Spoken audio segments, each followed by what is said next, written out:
جو دنیا کی آرزو کرے دنیا اس کی آرزو کو کبھی پورا نہیں کر سکتی۔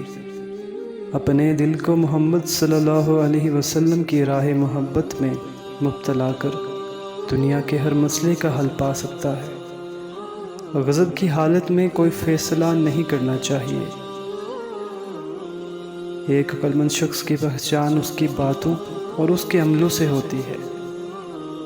خوش رہنا چاہتے ہو تو دوسروں کو خوش کرنے کی کوشش کرو۔ اپنے دشمنوں کی تعریف کریں چاہے آپ ان سے نفرت کرتے ہوں۔ جو دوسروں کو معاف کرتے ہیں اللہ تعالیٰ انہیں بڑی رحمت سے نوازتا ہے۔ زندگی کے مسئلے مختلف افراد کو مختلف طریقوں سے آزماتے ہیں۔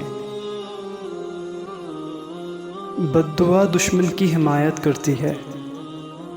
حق کے بغیر صبر کیا اور صبر کے بغیر حق کیا۔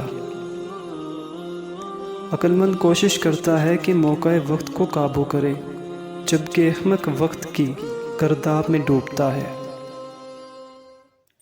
غم اور رنج کے وقت ہم دوستوں کو پہچانتے ہیں۔ جب بھی کوئی حکم دو دوسروں کے لیے بھی وہی حکم کرنا جو تم اپنے لیے چاہتے ہو۔